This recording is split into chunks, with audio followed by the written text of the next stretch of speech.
krmp v roke in lopato in ne grejo delati, pa bojo videli, kaj je življenje. Ne? Neko retrogradno, komunistično mišljenje, jaz se ne počutim dobro v takem okolju. Spoštovani gledalci in gledalke, poslušalci in poslušalke, dobrodošli v podcastu Info 360. Z vami sem novinar Nenad Gliks, moj današnji gost pa je dr. Jože Možina, novinar, televizijski voditelj, zgodovinar, avtor dokumentarnih filmov. Pozdravljeni, gospod Možina. Lep pozdrav, gospod Nenad. Smo v času pred volitvami, napetost na različnih področjih narašča, med drugim tudi v vaši medijski hiši TV Slovenija. Tokrat pred volitvami sta se SDS in Nova Slovenija, opozicijski stranki, odločili bojkotirati predvolilna soočenja na TV Slovenija in sicer zaradi cenzure nad oddajo Tarča. Pa me zanima, ali ta odločitev SDS in NSI pomeni tudi dejansko, da TV Slovenija zaradi padanja gledanosti postaja tudi vse manj relevantna? Ja, to bi nas zelo skrbelo tudi televizijske delavce, ker TV Slovenija vseeno glavni medij v državi nekoč bil, v tem kulturološkem smislu je, upam, da še vedno. In če nastopila taka situacija, da je relativno nepomembno, ali nastopiš v soočenju na javni televiziji, je to izredno slab znak za nas. Mislim, da je tukaj prišlo do tega konflikta, kot ste ga omenili v zvezi s Tarčo, in da je predsednik Nove Slovenije, gospod Vrtovec, potem je rekel, da dokler ne bo Tarče, ne bodo nastopili, in da se je temu potem pridružil tudi prvak SDS, Janez Janša. Ja, to je slabo za RTV Slovenija. Zdaj, koliko je to slabo za ti stranki, to naj oni sami gruntajo, ampak v smislu javnosti in v smislu tega, da sem vendarle zaposlen na RTV-u in da mi ni vseeno za ta medij, končno sem ga tudi 4 leta uspešno vodil in mi je veliko dal, tudi verjetno jaz njemu ali pa gledalcem, mi ni vseeno, to je slab znak. Res pa je, da tudi gledanost tega soočenja ni bila tako slaba, ne? Seveda je bila na Pop TV-ju nažalost veliko boljša, ampak tudi pri nas so gledalci kar bili. Spet je pa tako, ne, da včasih so bili plakati, je bil kakšen televizijski spot in glavna so bila soočenja, ne, na nacionalni televiziji, kasneje tudi komercialnih, in je to potem v veliki meri, ne, odločalo in manipuliralo gledalce z dokončne odločitve na volitvah. Sedaj pa je ta vpliv izredno razpršen, družbena omrežja so izredno močna in dominantna, v zadnjih 4 letih sploh podcasti, in to se potem širi na različne načine, težko dojeti, kje vse, da sploh vpliva na mladino. Tako da očitno je prišlo tudi do odločitve, da soočenje na javni televiziji ni tako pomembno in da jim ne bo škodovalo. In kot vidimo po anketah, je temu res tako. Zdaj, prej ste rekli, ne, kako je na RTV Slovenija sedaj pred volitvami, pa sem pomislil prav na čebeljak, en tak velik čebeljak, ne, po zimi, pač čebele spijo, komaj kaj slišiš, ne, na pomlad, ne, pa začne brneti v panju. In tako je sedaj tudi pri nas, je eno tako nenavadno vzdušje napetosti, negotovosti, tudi konfliktnosti, tako slišim, jaz sam sicer pač delam svoje delo. Pa vas je presenetil tako grob poseg v neko oddajo, gre za najbolj gledano oddajo informativnega programa Tarčo, menda, da je bila tista Tarča, ki bi morala biti, pa je bila potem preprečena, tudi o kadrovanju soproge premierja, torej Tine Gaber Golob. Ali je bila to tista rdeča črta? To sem tudi jaz slišal. Jaz si ne moram predstavljati, da bi bili naši šefi na televiziji v tako odvisnem odnosu do politike, da bi kaj takega morali storiti, ker to je velik karierni madež, ne? Če se podpišeš pod tako odločitev, oziroma če sodeluješ pri taki odločitvi, kot je ustavitev neke oddaje, zaradi bizarnih izgovorov pravzaprav, ne. Zdaj tukaj ob tej informaciji, da se temu zgodilo, pogrešam bolj angažirano, čeprav je bilo nekaj informacij, angažirano pojasnilo voditeljice, ne? Končno se živimo v svobodni državi, pravijo. Tako, vlada nam svoboda, oziroma to svobodo si moramo, kako pravijo, ne pustimo si je vzeti, ne? Se pravi to svobodo, da lahko izraziš svoje mnenje, kot tudi jaz to sedaj počnem, to si ne smeš vzeti in bi bilo dobro, da bi tudi kolegica Erika Žnidaršič prej slej povedala, zakaj gre in kakšne so te okoliščine. Ampak nikoli ni ustavitev katerekoli oddaje, nikoli ni, ne samo, da je to uničujoče za imidž javne televizije, sploh če gre za tako odmevno oddajo. In tudi karierni madež. Tako da jaz ne razumem, zakaj se je to zgodilo. Ironija je, da sta ravno izvajalke te cenzure, torej direktorica televizije Ksenija Horvat in odgovorna urednica Polona Fijavž, sta bili v času prejšnje, torej Janševe vlade, v prvih vrstah tistih, ki so protestirali zoper zatrjevane politične pritiske na novinarje. Ja, temu je res tako. Spomnimo se teh posnetkov. Zdaj pravimo, da so stali, kdo vse je stal na pločniku oziroma pred RTV Slovenija, to so tisti znameniti posnetki. Takrat so bili tudi sodelavci Tarče zraven. Glejte, za veliko teh, saj vse niti ne poznam, nimamo kontaktov, nekateri so sodelavci in včasih kakšne projekte skupaj delamo, so samoiniciativno v zadnjem obdobju rekli, sram me je, da sem tam bila, sploh recimo nekatere kolegice. Sram me je zmanipulirala, sem bila, nisem vedela, da se bo tako obrnilo, mislila sem, da gre za stroko in tako naprej. Samo to na glas verjetno ne upajo. Verjetno, če bi kdo vprašal, bi celo, ker so pogumne ženske, bi to rekli. Redko kdo pa to res na glas pove, ker je končno tudi malo žalostno, da odrasla oseba se pusti tako zmanipulirati, kot se je takrat to dogajalo. Sploh pa, če se spomnite tistega udarnega trenutka, ko je v njihov bran nastopila celo politika. Ministrica za kulturo Asta Vrečko je stala pred RTV-jem in govorila in v njenem zaledju, se pravi v zaledju te iste politike, je bil trop kolegov, novinarjev in tudi drugih sodelavcev. Tega si ne smeš nikoli dopuščati. Ta dvoličnost je pa tudi taka. Takrat je šlo za svobodo medijev, proti cenzuri, pod tako imenovano Urbanijevo diktaturo, marsikomu v resnici, ne glede na politično prepričanje ali pa nazorsko, se kovca po Urbaniji, ker takrat je bil red, pravijo. Meni zame se ni nič spremenilo, moram reči skoraj. Ampak tudi tako, takrat so izredno ščitili Tarčo. Spomnim se, da je bilo tudi takrat, so bile napetosti med odgovorno urednico Jadranko Rebernik, ki je preprosto želela samo vedeti, katere teme bodo, kdo bodo gosti in tako naprej. In se takrat, kolikor se spomnim, voditeljica zelo samovoljno obnašala, mimo urednice. Veste tudi, da so bile te kampanje takrat o maskah in tako naprej zelo udarne. Prav kampanje, niso bile samo 1-2 oddaji, da je bilo to v času covida, bi lahko bilo problematično že zaradi covidne situacije, ampak v redu z vidika novinarstva in raziskovanja opravičljivo. Pa nihče ni ukinjal oddaje. Nihče ni ukinjal oddaje. Zdaj, tudi to je ena taka zadeva, ki jo v Tarči treba povedati, da so vse te glavne teze takrat, preko katerih se je ustvaril tisti val proti vladi Janeza Janše, veste, da je bil Ivan Gale glavna zvezda, vse to je padlo, tudi to je informacija, ko govorimo o Tarči. Ampak zdaj, ironija, kot ste rekli, je pa tem, da sedaj vsa ta ista Tarča, ki pa odpira, oni so imeli vrsto imenitnih oddaj v zadnjem obdobju, ne le Teo Jankovič, jaz malo bolj poznam ta EPK v Novi Gorici, tle so slekli jih dogati, tle bi samo še marice morale naslednji dan zabrneti po Novi Gorici in aretirati, kar veliko teh ljudi, odlično so to opravili in delali pač naprej. Vem pa, da so bili tudi hudi pritiski na voditeljico, na urednika, da naj ne vabijo v Tarčo politikov. Spravi, prej je bilo to zaželjeno, ker je bilo pač politično očitno oportuno, sedaj pa ne. In potem je bilo vprašanje, kako pa bomo zagotovili pluralnost gostov, kar javna televizija stoji in pade, kar se tiče informativnih oddaj.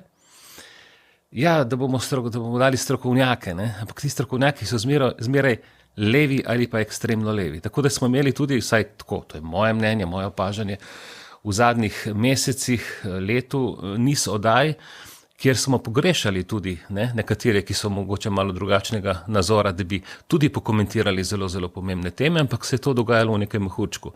Ampak še vedno na zelo visoki ravni, profesionalni, raziskovalni in tukaj kapo dol sodelavcem, ki so to zmogli.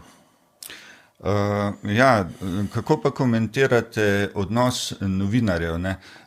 Društvo novinarjev Slovenije kot največja novinarska organizacija v Sloveniji, v bistvu njihov odziv ni bil v bran Tarči, v bran novinarski avtonomiji, svobodi izražanja, pač pa je iz njihove izjave izhajalo obratno, torej da so se postavili na stran cenzorjev. Si mislite, kako daleč je prišlo, Recimo, vi ste imeli tudi pred leti izkušnje pri dokumentarnem filmu Zamolčani moč preživetja, ki so ga skušali ustaviti na televiziji. Toda takrat vam je širša novinarska srednja stopila v bran, ne? Torej ni šlo levo, desno in naši, vaši. Ja, pa je bila primarna ideološka tema, kot bi danes rekli, ne.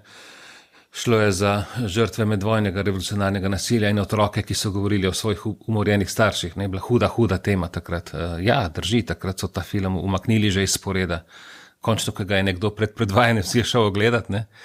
Prej so bili očitno malo leni in nepozorni in niso vedeli točno, za kaj gre.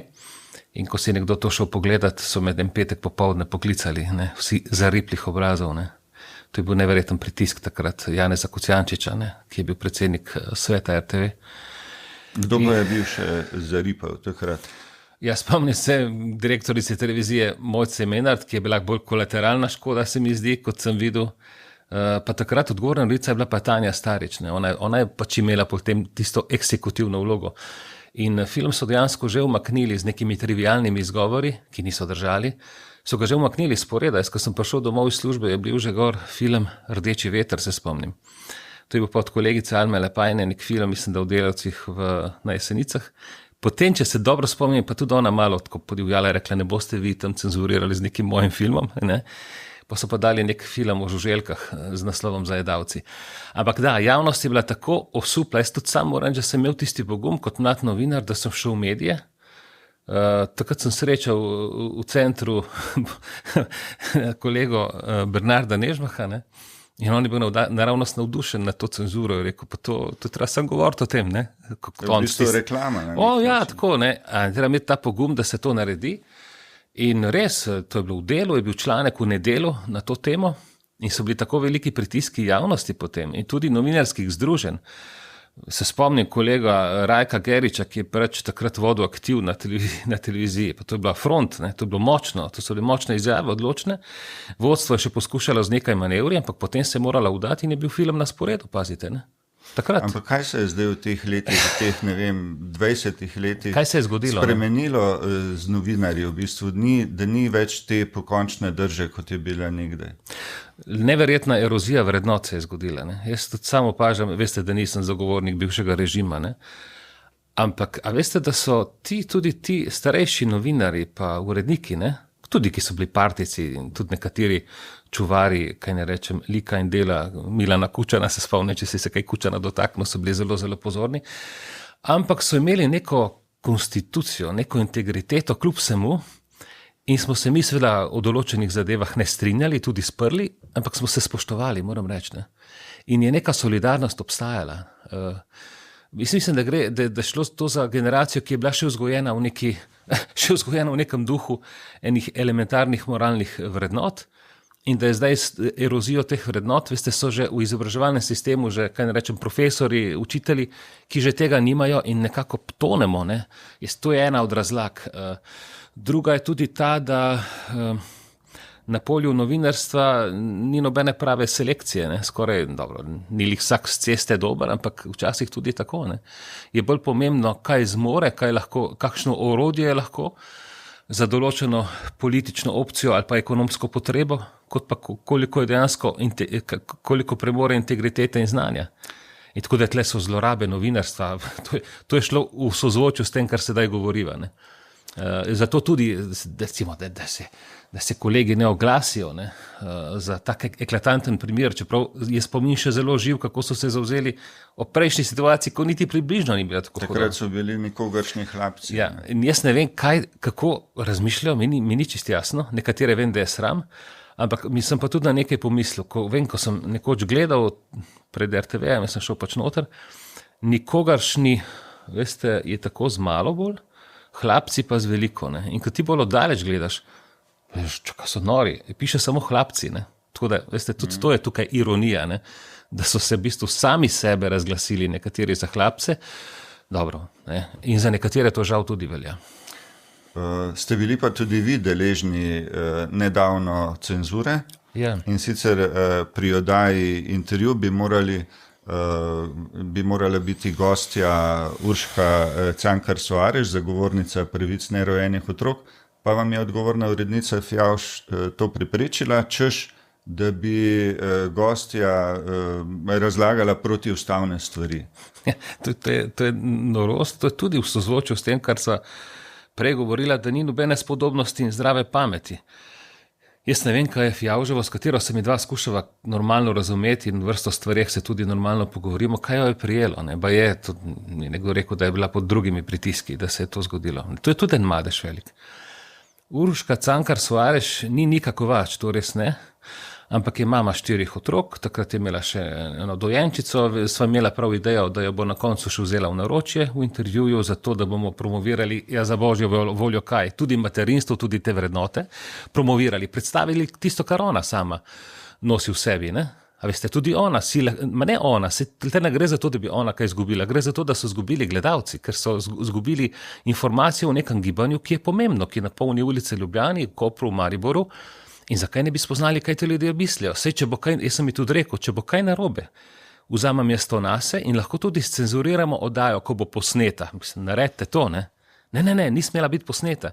Ti pa ne moraš vnaprej nekoga obsoditi, ne? Ker je to diskriminacija in če bi se gospa Soares odločila za tožbo, bi to tožbo dobila. Seveda mama 4 otrok nima časa v teh neumnostih, nima časa se s tem ukvarjati očitno, ampak to je res en madež in je nepojmljivo. In tudi tukaj so bili v glavnem, ne vsi, ampak ti kolegi kar tiho. Ne? Ta selekcija uma, ne?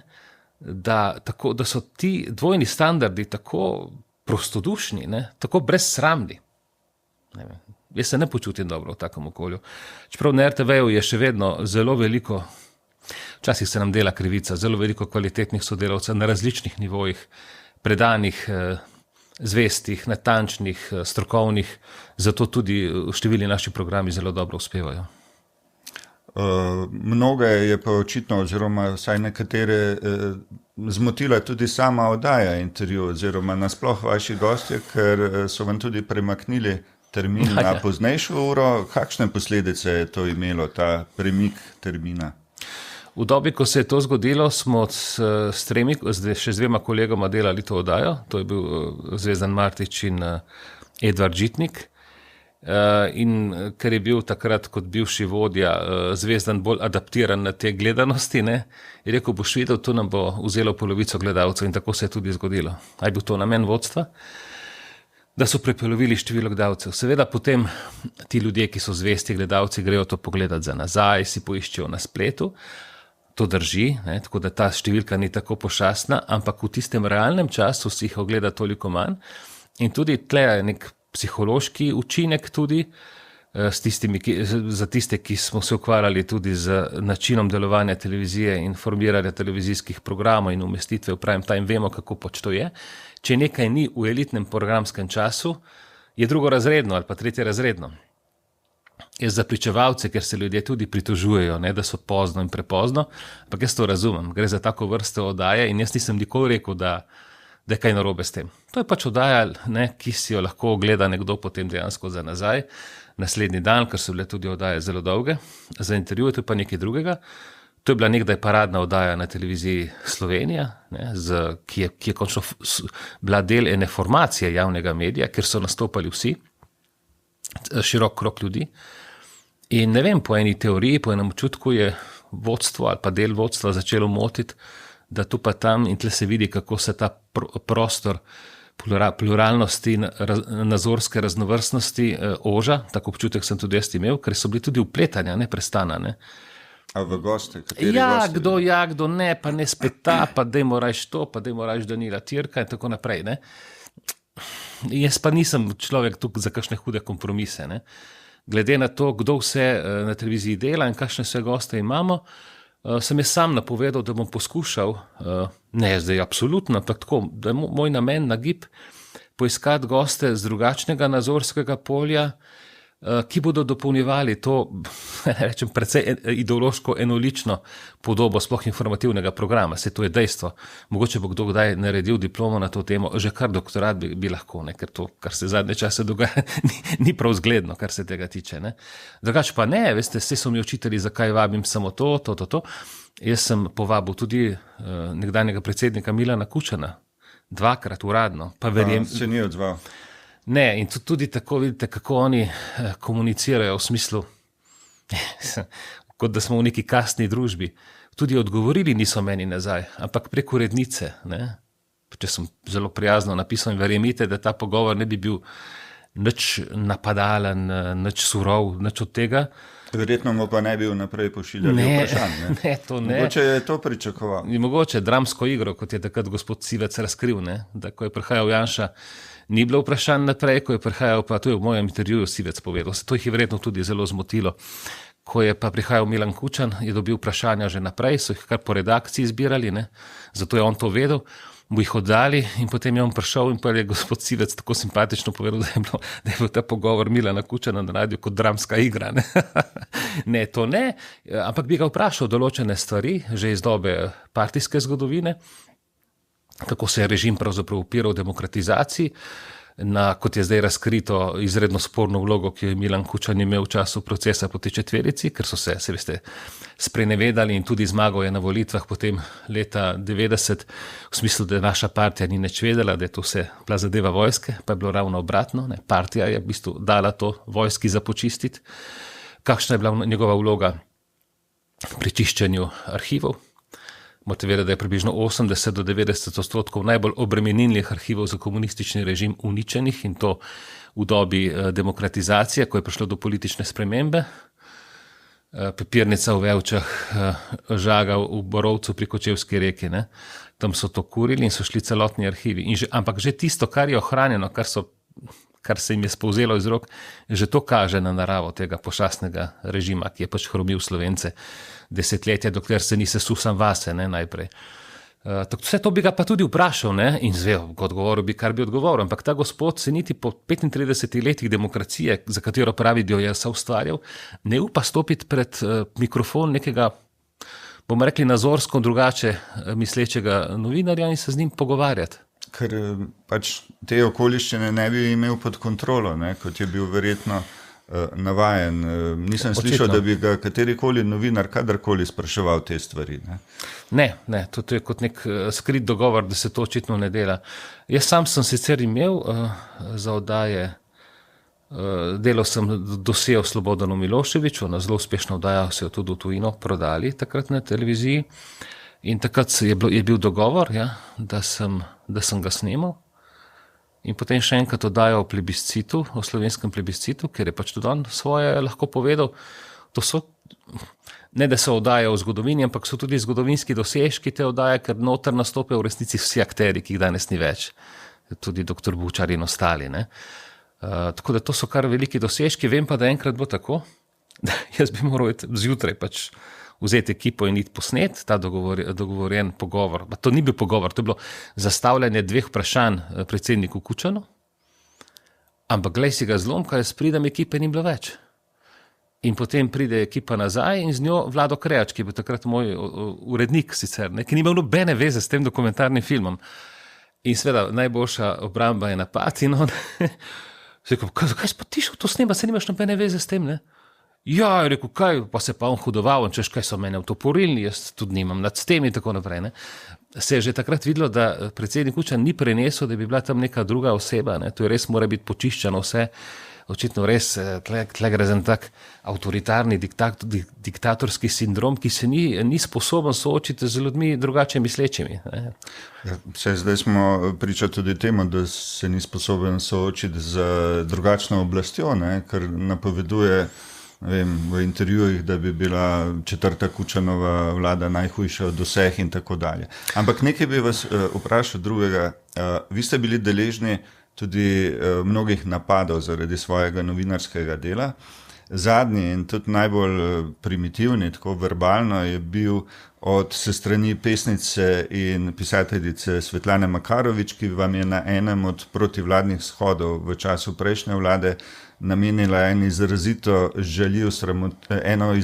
žaljivo sramotilno besedilo, ki so ga potem večinski mediji označevali za satirično pesem, kar seveda ni bilo. Šlo je izključno za namen žalitev. In zdaj proti njej ste vložili tožbo in proces na sodišču traja in traja. Pa me zanima, mislim, da je že 2 leti od tega, kar se je začelo na sodišču. Kaj je s to zadevo? Kdaj naj bi se zaključilo? Je že več kot 2 leti, sedaj je bila razprava prestavljena oziroma naslednja je bila decembra, potem je bila razpisana za 20. marec, ampak pred dobrim tednom sem dobil informacijo, da se tudi to predstavlja in sedaj smo nekje na sredini aprila po volitvah. To pomeni, termin pred volitvami ni bil primeren. Jaz nisem na to vplival. Spomnim se, da tudi takrat, ko so razpisali spravi iz decembra na marec, da se nam je zdelo to predolgo obdobje, ne?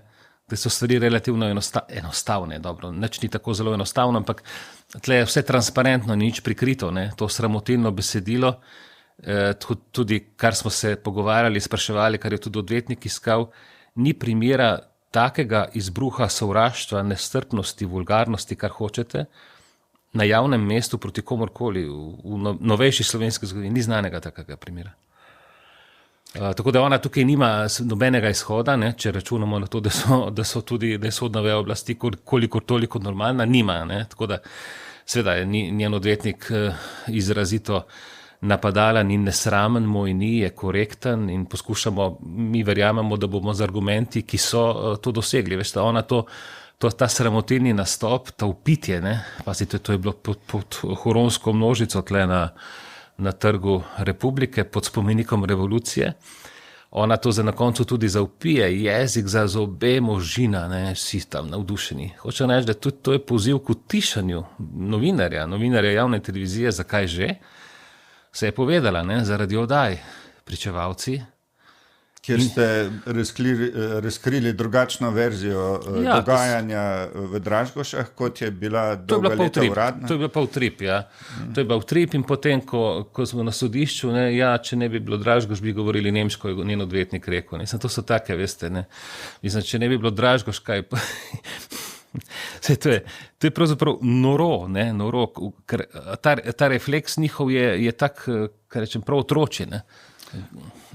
Tako da tle jaz računam na to, da bo ona obsojena, no, in da se bo to čim prej zaključilo, ker drugače ne bi smelo biti. Ne. Se pa spet vidi to dvoličnost, ne, tudi medijev, to sem pa moram reči zelo zamiril. Druge stvari niti ne. Da vas ni RTV zaščitila. Ja, se takrat začetku je, ampak zdaj so pa v bistvu oni, kar počnejo, kvečjemu zamolčijo, ne, in promovirajo Svetlano Makarovič, kjer je le mogoče. Tudi bila je gostja pri Marcelu, ok, seveda, lahko je gostja, ampak mogoče jo boš pa le vprašal, ne, gospa Svetlana, a ste vi, kaj ste pa s tem mislili, ne? Ne, ni bilo tega vprašanja. Kot da živimo v usporednem svetu, ne. Tle vidim res, to pa so, ne, hlapci, ne, ki tako postopijo, ki ne premorejo niti toliko razgleda in svobode, da bi bili korektni. Saj ni treba, da si na eni strani ali pa na drugi, ne. Tega ne premorejo in to je hlapčevanje, ne. Tudi sicer gospa Makarovič v zadnjih letih ni znana po nekih novih stvaritvah z področja literature, ampak predvsem po žaljenju drugače mislečih. Pričemer ona potem zato dobi še res aplavz, čaščenje se strani teh ključnih ljudi na levem polu, naprimer nekdanjega predsednika Milana Kučana, ljubljanskega župana Zorana Jankovića, ki sicer sami ne izrečejo teh žalitev kot jih ona, ne? Vendar pa iz tega njihovega čaščenja nje pa implicitno izhaja, da se s tem strinjajo. Ja, kako vi gledate? Je dobro, da ste to opazili, ker tle kaj zadeve. Zdaj bom pocitiral enega prijatelja Svetlane Makarovič, ki je njen kolega dolgoletni, ne. Ne vem, kako bi to sploh povedal, da ne bi bilo žaljivo. Ne? Rekel, ona ima pravico, da bom tako rekel med vrsticami, ima pravico biti to, kar je in taka, kot je. Ne?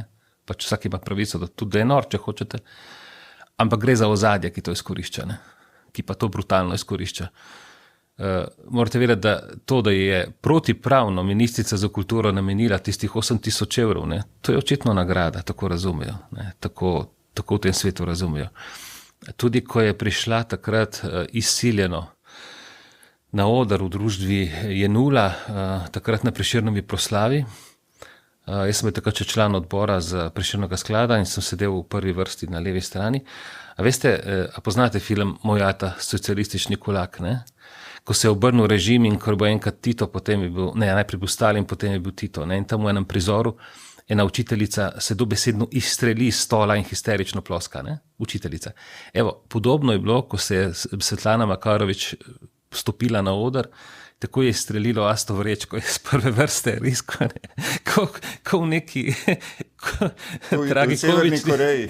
tragikomični drami, ne, to je to. Ne. In zdaj je na zadnji Prešernovi proslavi, spet ne vem, kako so me posadili v prvo vrsto, pa na drugo stran. In je gospa Vrečko pač se svojimi podobno mislečimi tam rokovala in potem pride do mene, jaz sicer so se večkrat pogovarjali, tudi enkrat ali dvakrat smo se v oddajah soočili, ne, ker so določene stvari napovedal, ki so se potem res zgodile v smislu diktature in enoumja in je tako malo v zadregi, ne, in seveda po koncu se je spet pomudila ob Svetlani Makarovič, ki je sedela malo od zadaj in se vidi, da gre tukaj za veliko naklonjenost. To bi razumel, ampak kako lahko podpiraš, častiš tako osebo, ki tako nestrpno sramoti in žali drugače misleče? Ne vem. A imamo v Sloveniji drugačne vatle glede sovražnega govora, odvisno od tega, z katere strani prihaja? Ja, očitno. Tle so v veliki zadregi, jaz včasih prav tako malo žolčno napišem gospe Vrečko, ne, ki se tako vije roke in dobesedno skoraj na pol joče o tem sovražnem govoru, kako je to hudo in kakšni so. Ja, draga moja, ne, se ti podpiraš sovražni govor, ravno ti, oziroma vi gospa Asta Vrečko, ministrica za kulturo, s vsem tem početjem, kar pa ne pomeni, da odobravam tiste, ki vulgarno, primitivno napadajo drugače misleče, recimo, ki so meni nazorsko manj blizu, ne. Jaz sem včasih tudi na Twitter napisal, pa bodite pikri, tudi satirični končno, ne, vse se da malo zbost, ne, se tu je simpatično, tudi če mene kdo zbode, se tudi v mladini so me včasih tako zbodli, kakšenkrat je bilo prav zabavno, ne, ali pa kakšna karikatura ali kaj takega, to ni noben problem, ampak ne biti vulgarni, ker prvič ne samo, da škodite sami sebi, ampak nižate nivo komunikacije v družbi in veste, da to pa je, to smo tudi na sodišču povedali in to poznam iz zgodovine, prav tiste, ki sem jo najbolj naštudiral in na tem napisal knjigo. Vsako nasilje, ne, se začne z verbalnim nasiljem. Ne. Tako verbalno nasilje, sramotenje, poskus izničenja človeka je pomeni dovoljenje za to, da se ga lotiš na vse načine. Ne. Sej zanimivo, zdaj sem se spomnil na dva Krjavla, no, tam na nekdaj največji časopisni hiši, ne, ko sta nekje v nekem podcastu, sicer tako težko gledljivem, mencala in potem ene od teh, ki je konvertit, ne, ki je zamenjal strani, ki se je očitno prodal, hudiču bi lahko rekli, rekel, ja, res je grdo, kar je rekla, ampak to je morala narediti. To govorite morda o dr. Janezu Markešu? Tako je. Mislim, da človek da pride do take spačenosti, da lahko kaj takega izrazi, ne? Si mislite to? Torej se mu je zdelo sprejemljivo? Ja, nujno. Aha, tako. Ampak priča smo tudi precej sovražnemu, vulgarnemu izražanju žalitvah v državnem zboru. Ne? Nekdaj sem slišal tudi poslanci, recimo v 90-ih letih, ki so bili na drugih bregovih, ne? Pa so se med sabo zbadali, ampak to je bilo še vedno na nekem nivoju, torej tudi satire in to zdaj pa prišlo, se mi zdi, nekako res do tistega sovražnega odnosa. Ne? Še posebej je bilo opaziti se strani nekaterih poslank Svobode, tudi predsednice državnega zbora. Ne? Kaj se je spremenilo v teh letih, da ljudje iz političnih tekmecev se razumejo ne več kot tekmeci, temveč kot sovražniki? Ja, to so tako vprašanja, kjer je lahko razglabljava, težko je popolnoma jasno odgovoriti, ker se je nek trend tak zgodil in obrnil. Ne, pred kakšnim tednom smo imeli en nastop, eno predstavitev knjigo, zelo dobro obiskano, 200 ljudi tam nekje na Dolenjskem, vidi se, da se tudi nekaj dogaja, ljudje dejansko hodijo po teh dogodkih. In tam je bilo tudi, različni ljudje so bili in do konca je pristopila k nam poslanka Nove Slovenije Vida Čadonič Špelič. Ne. In je v nekem takem kar dramatičnem tomu povedala, pravi, vi si ne predstavljate, kakšna sovražnost in kakšna primitivnost je tudi potem na hodnikih, ne samo to, kar mi vidimo. Ne. Že to je skrajni obraz, ne, tega nasilja, tega podcenjevanja, tega žaljenja, ampak tudi kasneje. Ne. Tako da v resnici včasih so rekli, ja, dobro, tam se kregajo v parlamentu, pol pa hodijo na pijačo. Tudi tega ni več. Ne. Tako da tle se je zgodila ena skrajnost. Jaz mislim, da tudi to, da veste, to je mogoče tudi posledica pojava alternativnih medijev, ne, ker do nedavnega, do desetletja in več nazaj, so bili ljudje blizu tranzicijski levici, so bili praktično nedotakljivi. Ne? Mediji so se bolj ali manj v večji meri lotevali samo teh drugače mislečih, bomo rekli pomladno usmerjenih, jaz imam najražji ta izraz. To je zdaj zelo poenostavljeno rečeno, pa to. In zdaj se pojavijo ti alternativni mediji, tudi Nova 24 in tudi končno posledično vaš medij, pa Demokracija, pa še cel kupenih podcastov. In tam so se bolj ali manj posrečeno, včasih tudi precej brutalno, lotevali leve strani. Ne? Včasih tudi žaljivo. Ne? Tudi pod pasom včasih, ja. In glejte, in je prišlo do tega, da so se začeli na ta način pravzaprav braniti, ampak to je spet problem dvojnih vatlov. Ne? Zdaj, če vi vzamete, mogoče prej, ko ste mi rekli, a so ti dvojni vatli tako očitni. Ja, glejte, nekdani novinar in direktor radia Vinko Vasle je bil obsojen, in to zelo ekspresno in hitro, ker je pač izrazil na Twitterju en satirični stavek, bomo rekli, ne. Jaz mislim tako, rekel sem, da niti ne bi mogel reči, da je žaljiv, ne. Je bil že obsojen, seveda, ker je to izrekel proti Niki Kovač, ne.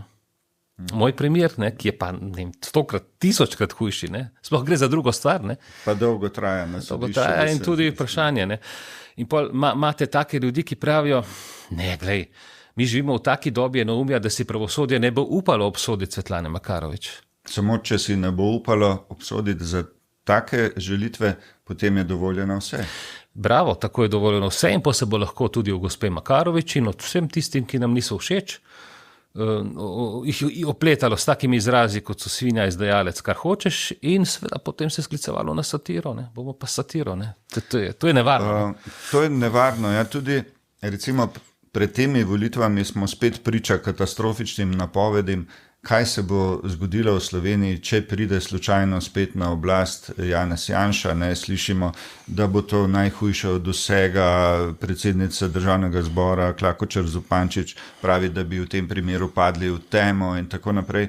A ocenjujete, da tako strašenje pri volivcih še vedno učinkuje? Jaz mislim, da ne. Nekaj podobnega je tudi Milan Kučan izražal. Milana Kučana bi vzel zelo zares, ker on ima z diktaturami in s temo ima zelo velike izkušnje, ker je vodil partijo v tisti dobi, ko se je partija na vse kriplje prizadevala, da bi se ohranila na oblasti, ampak jih je čas povozil.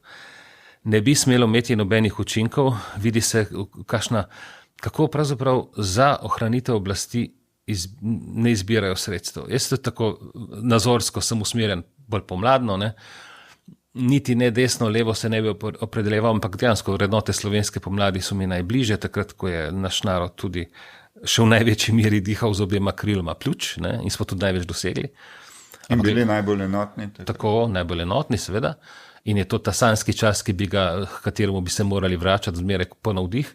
Ampak gledajte, če bo prišlo do situacije, da bo ostala ta Golobova oblast ali pa neka metastaza vsega tega, mislim, meni osebno ne bo najbolj všeč, prav niti zame, niti je to toliko pomembno, ampak za državo je škoda, ker izgublja mednarodni ugled, ker nas prehitevajo zdaj še Hrvaška in tako, ker gre za nespametno politiko, ker vidim tudi, kako prav taki delovni ljudje, s katerimi prihajam v stik, kmetje, obrtniki, kako so spremenili, kako so zdaj motivirani, ampak ne bo konec sveta, če bojo na oblasti ostali, zame osebno. Ti ljudje se pa obnašajo, kot da bo konec sveta. Zakaj? Jaz mislim, da to, ker so oni, to je njihov zenit njihove kariere, da so v nekih državnih službah, to govorimo o tej garnituri politikov, ki se najbolj bojijo izgube oblasti in so popolnoma histerični, ker ne bodo imeli za jesti pa pitje, boste šli pa domov, pa upam, da imate vrtove, njive, mi to imamo, pa vinograde, glejte, mene še čaka obrezovanje trt, sem že pozen letos, treba pač delati, Nekateri v življenju niso vajeni delati, je za božjo voljo, je treba pač, nekako, kot je rekel en prijatelj s Kočevja, rekel, če so komunisti na oblasti, pa zasadim vrsto 2 krompirja več, da ne bomo lačni. Hoče reči, ne vzeti te stvari tako dramatično. Je pomembno za državo, pomembno za naše življenje, za življenje naših otrok, ampak to ni svet se ne bo podaril. Tle se pa obnašajo, kot da bo konec sveta. Sveta ga ne bo konec. Se tudi, mislim, da je Žiga Turk napisal, da kolikor on ve, on je to sicer bolj satirično izrazil, da Janša ne je otrok, ker njemu priposujejo nadnaravne sposobnosti in demonske sposobnosti. Pravzaprav, če tako vzamemo, kaj je pa vendar hudega storil Janez Janša? Kaj je naredil hudega? Je pa med drugim ena od izgubljenih priložnosti v času te vlade tudi pokop posmrtnih ostankov po vojni pobitih. To Slovenijo, to civilizacijsko dejanje še vedno čaka Slovenijo. Tudi ti ostanki žrtev iz največjega morišča jame pod Macesnovo Gorico so zdaj nekje v Kosnici v bližini Škofje Loke. Torej, ali bi morali vztrajati pri tem, da se naredi ena državna kostnica v Ljubljani osrednja, kjer se prenesejo ostanki teh žrtev tudi simbolično kot glavno mesto Slovenije, center, kljub temu, da ljubljanski župan že vsa ta leta temu nasprotuje. Ali bi morali vztrajati pri tem? Sem hvaležen za to vprašanje, ampak če samo z enim stavkom dokončam tisto, kar sem prej rekel, to strašenje pred Janšo, včasih rečemo, kaj je vendar hudega storil. Ne, da ni hudega storil. Vodo je do zdaj najbolj uspešne vlade po merljivih kriterijih. Imeli smo za jesti in za pit. V času covida smo morali nekoliko potrpeti, ampak so laži, čiste laži, da je bilo slabše pri nas, da je bilo bolj strogo kot v Italiji, Avstriji, na Hrvaškem. Ne, razlika je bila v tem, da so tam ljudi dejansko policisti tepli, tudi neizzvano, pri nas pa ne. In da je končno Janez Janša eden od teh vodilnih ljudi, ki so omogočili, da je Slovenija postala samostojna in neodvisna država. Toliko o tem. In to vprašanje, ki ste ga odprli, pa kaže dejansko na neko retrogradno komunistično mišljenje tudi vladajoče garniture. Saj niso tukaj vsi enako odgovorni.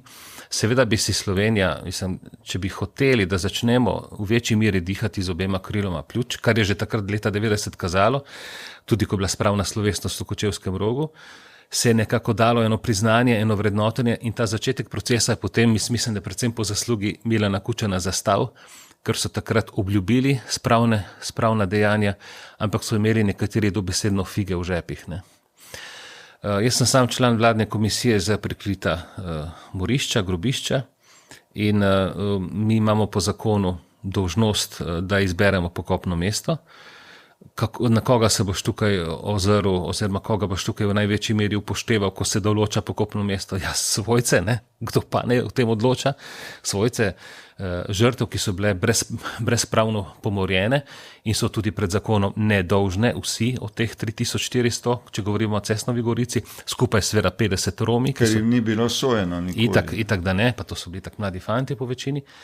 In mi smo določili tudi v sozvočju z svojci in tudi z vodstvom katoliške cerkve, ki ima tudi tukaj seveda neko pomembno vlogo, pokopno mesto v Ljubljani, na Ljubljanskih Žalah. S kakšnim argumentom, poleg tega, kar sem sedaj rekel, da je to želja svojcev, tudi ker ti ljudje so bili, Huda jama, Macesnova Gorica, teh jam je, tudi manjših je okrog 700-740, a veste, so bila odvzeta življenja in vzeti je bil tudi spomin, preprečeno je bilo žalovanje, preprečen je bil grob vse, spravi so bili prikriti do konca.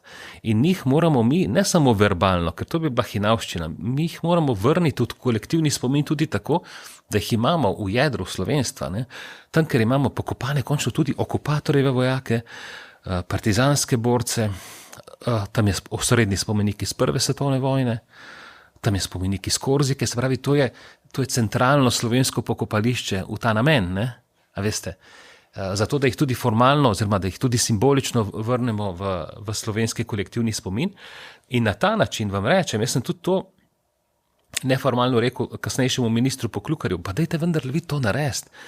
Pravite, da ja, desnica to izkorišča, vsem boste vzeli vsa veter iz jader, če vi to naredite, Ja, bom rekel, nič se ni zgodilo, ker so ideološko tako prepotentno zabiti, moram reči. Pa pravijo, da nekdo to izkorišča. Tle, kolikor sam razumem, niti ni problem župan Janković, ker on je ideološko analfabet, več ali manj, mislim, zgodovinsko, ampak Milan Kučan je tukaj.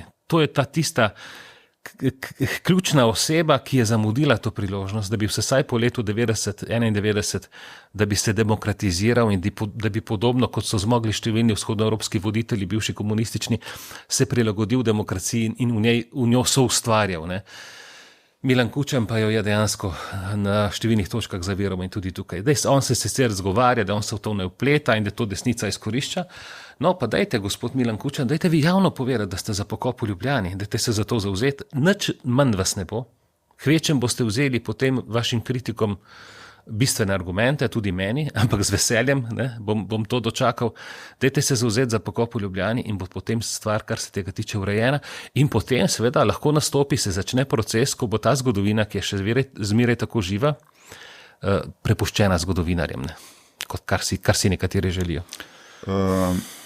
Zdi se, da tokrat pač na teh predvolilnih soočenjih pa le ni ene teme, ki je bila že velikokrat zlorabljena v politične namene, in sicer kdo je bil na kateri strani med drugo svetovno vojno. Ne. To je bilo pogostokrat zlorabljeno, zaenkrat tega še ni v tem. Ali je to le nek korak naprej, ne da se o tem ne govori sicer, ne, ampak da se ne zlorablja za politične namene?